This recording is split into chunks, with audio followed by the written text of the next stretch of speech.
This morning, I want you to leave your Bible open to chapter 4, if you would, please, because we're going to conclude 2 Timothy, but I'm actually going to be starting at the end of the chapter and working my way back up to the very first verse. Now, I remember back in my seminary days sitting in a preaching class, and they always told us, they gave us this instruction. They said, if you want to be what's called homiletical, and if you want to be a good orator of the Word, all of your messages should always have 3 and no more points, and you should end your message with some type of poem or challenge. And I've always tried to do that. It's just a habit I got into, but I want to admit to you this morning that a passage like this makes that task very difficult, because I'm not working from the beginning of the passage to the end of the passage. As we read it, I'm working from the end of the passage back up to the beginning. Now, that may not mean anything to you, but you need to leave your Bible open, because we're going to be going all over this chapter today. So as we look at this chapter, there's something I want you to keep in mind. Some years ago, I came across an article that asked this question, and it was challenging the readers to ask this question, or to do this task, and that was to be able to define your life in 6 words. Now let's think about that today. What if you had to narrow down your entire life just to 6 words? Would you be able to do that? They gave a little outline to follow, by the way, and they said you would want to talk about where you've been, where you currently are, and then, of course, where you're going. That would be the goal. And I'm going to issue that same challenge to you this morning, that I want you to think about your life. I want you to try to narrow it down into 6 words, and I want you to ask the question, where have you been, where are you now, and where are you going? Now, the most interesting thing in reading that article was simply this: the way that people actually would define their life. It's amazing when people are forced to just look at their life as a whole and then put that life into just a few short words, the way that people would describe that. I've often thought, if we had to describe certain characters in the Bible with just a few short words like that, maybe even 6 words, how would we do that? Well, this has been done. Some commentators have done this, and John MacArthur had given this description of King David. If we were just using 6 words to describe his life, he said that King David this could be said about him: killed a giant, saved a kingdom. He also gave us 6 words to describe the life of Jesus, and that would be to seek and save the lost. I think that's pretty appropriate, don't you? He went on and he mentioned the Apostle Peter, and he gave 6 words there: took chances, failed often, and experienced power. Now, I tried to do that with some of the other characters of the Bible, and it's just hard for me to define someone's life in 6 words. Just as it's hard to define someone else's life in 6 words, I have found it's also hard for me to define my life or summarize my life in 6 words. But it made me think about the author of our text today, the Apostle Paul. Could his life be defined in such few words? Well, I think there's one word Paul would use if he was defining his life, and it would be the word people. Because people define the life of the Apostle Paul. They made up his life. He shared his ministry with them. They were crucial, they were vital in the things that he did in his ministry for God. And if you look at verses 9 through verses 22 of this chapter, here's what you'll find. Paul mentions a bunch of people. We don't know the story about all of these people, but we do know this. This was the network he found himself in.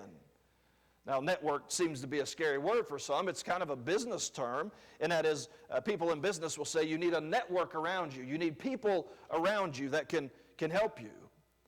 Well, that's what Paul did. He had this network of people around him that influenced his life, some in a good way, and some even in a bad way. Now, Paul would say, no doubt, as we read his words, he would say, there are people whom I depended on. But Paul would also say, there are people that let me down. He would say, there are people that I trusted, but I'm sure he would say to us, there are people that frustrated me.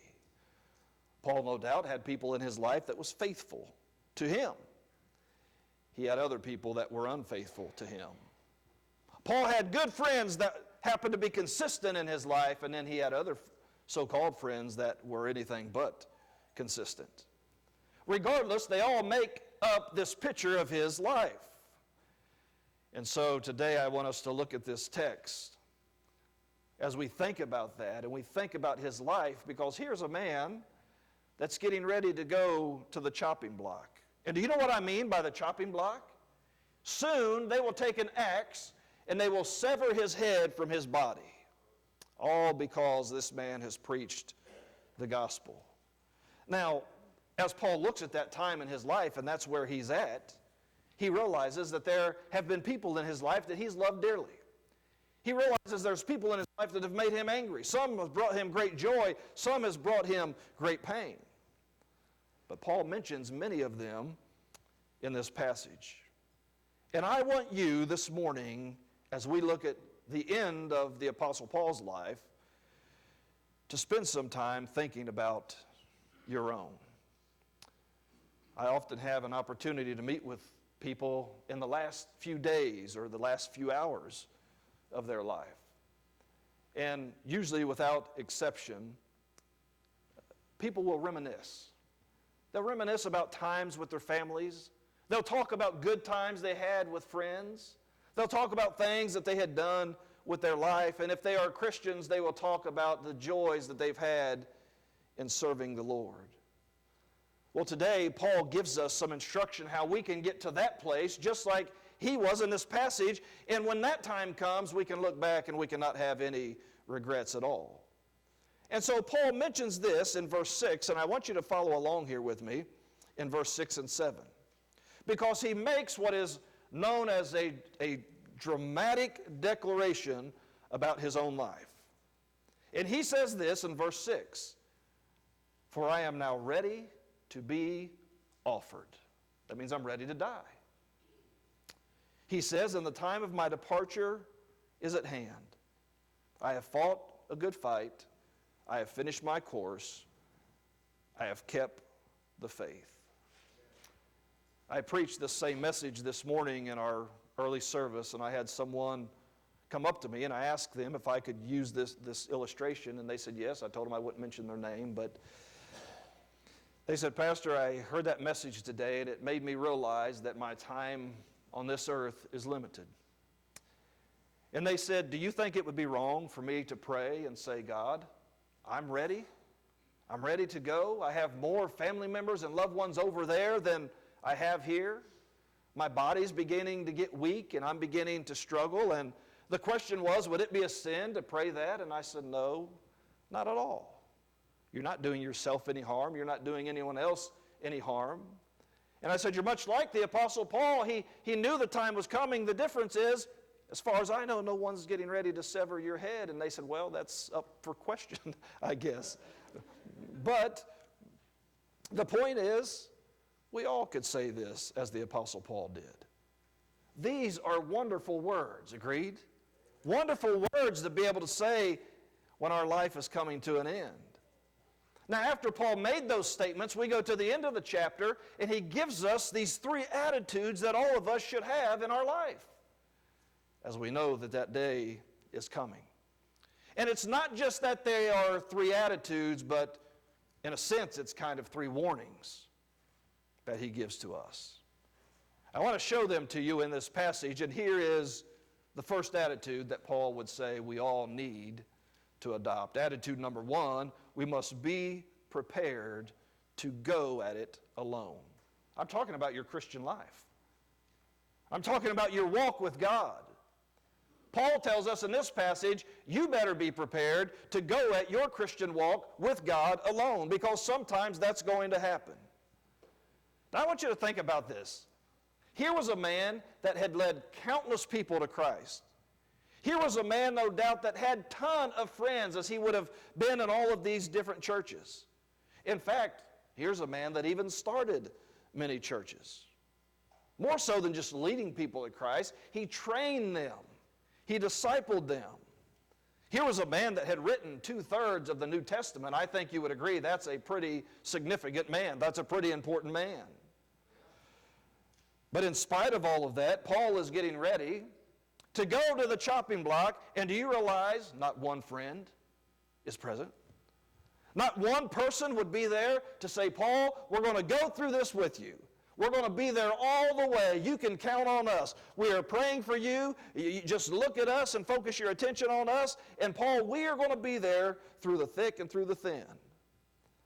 Now, we have to our advantage what's called the historical perspective. We know how God used the Apostle Paul. We know how all these events in his life God was able to use for his glory. That's the historical perspective we have. But you have to understand, in his day and time, they thought of Paul as nothing more than a heretic, or at least just another preacher in the region that was going around trying to preach the gospel. But Paul makes a very interesting statement in verse 16. He takes us into the courtroom, and he makes this statement.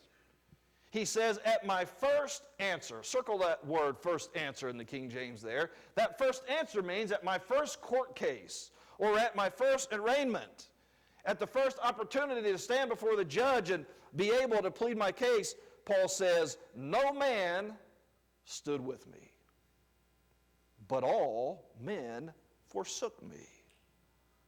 Now think back to what I just said. A man that had tons of friends, tons of support, and here he is saying, at my court case, no man stood with me, but all men forsook me. Now, isn't that an interesting thought? That at a time like that people you would think would be there for him? What this made me think of is, I was thinking of Donnie and Colleen in a situation that they're going through. Could you imagine any of you that know them well saying to them, you're on your own. Hope things work out good for you. But my life's just too busy. I've got too much going on. Especially some of you who they have poured into your life. Could you imagine saying to another Christian like that, I just don't have time for what's going on in your life right now? Every friend the Apostle Paul had forsaken him. Here he is, and he's on his own. But Paul doesn't give up. He encourages us, and he reminds us that, listen, sometimes in your walk with God, you better be prepared to do it alone. Because he says there's going to be those times where you have to do it alone. There's times where you have to be the stronger Christian. There's times where you have to be the only Christian. It reminds me of a hymn that we often will sing, and I think the title of the hymn is I Have Decided to Follow Jesus. But there's an interesting verse in that song where it says there's no turning back, and it says, though none go with me, I still will follow. Folks, it's easy to serve God and to worship God and to do the right thing when the crowd is going in the same direction. But it's different when no one else is willing to do it, and that's what the song says, and I think sometimes we sing that, but we don't really think about what we're actually singing. Paul did, and Paul said, you better be ready in this Christian life. I hope you never have to do it alone. But even if you have to do it alone, Paul is saying it is the right thing to do. He looks back over his life, and he says, this is the life God has given me, and I wouldn't change a thing. Except, he said in one place, these changed so that I could further the gospel. So Paul says, just be ready to do it alone if you have to. Now there's a second thing that he gives us here. Really, it's kind of a warning, if you will. Not only should we be prepared to go at it alone, our Christian life, but secondly, we must let go of our hurts. He covers that specifically in this passage chapter that we're reading today. Do you think that maybe Paul was a little bit hurt that nobody showed up to his court hearing? Do you think maybe he had a little frustration, perhaps, that was there? Well, Paul uses a very interesting phrase, but an encouraging phrase in verse 16. Go to verse 16 and notice what he says. At my first answer, no man stood with me, but all men forsook me. Now, if Shawn Crisman was writing this, guess what would have followed that? Burn them all up. They deserve it. Lord, do whatever you have to do to show them they have forsaken me and you're not pleased with this. That's what I would have said. But Paul did not say that. No, Paul said, At my first court case, no man stood with me, but all men forsook me. And then he said, I pray God that it may not be laid to their charge. Do you know how spiritually mature you must be for people to lie about you, to talk about you, to not support you when you have supported them, and say, God, just don't lay this to their charge. Maybe they do have other things that are more important than being here with me in my time of need. Just do not lay it at their charge. Paul was a man that could still get hurt. He was a man that was mistreated. He was a man that was ignored. He was a man that was persecuted. But Paul made a decision that I'm not going to let that identify and define the end of my life. Can I be honest today and tell you something, folks? If you want something to be mad about in your life, there's enough out there to be mad about. Find something, and you can spend the rest of your life being miserable if you want to, every single day of your life. And you can lay down at the end of your life and not say what Paul said, but you can say, I did a lot of fighting, and most of it wasn't good, and I've lived a miserable life, and I lay here, and God, I know I'm going to be with you soon, but I'm miserable, and I've just made everybody else miserable. But Paul says we have to let go of that hurt. We have to be willing to forgive others for that. There's not a doubt in my mind but what there are people that are here today that are nursing a grudge and placing blame for hurt that's happened a long time ago in your life. Not the Apostle Paul. He was much bigger than that. And from the very beginning, he decided to forgive those that spoke against him. Paul's ability to say, may it not be held against them, kept him focused on the future and what God had for him, not on the past and what people had done to him. Now, this is hard for most of us. I mean, we hear things like this a lot, but folks, I'm telling you, in the Christian life, this is a hard thing for us to do. Deciding, do we want to allow other people to make us miserable, or do we forgive them and we go on with our life? We're really not even doing it for them. We're doing it for ourselves. Oh, and by the way, this is the exact same thing that Jesus did. Remember when Jesus was hanging on the cross and he said, Father, forgive them. They don't know what they're doing. It's the same thing that Stephen did when he was being stoned to death and he said, God, lay this not to their charge. It's the same kind of attitude that they had. It's the same kind of attitude that Paul had.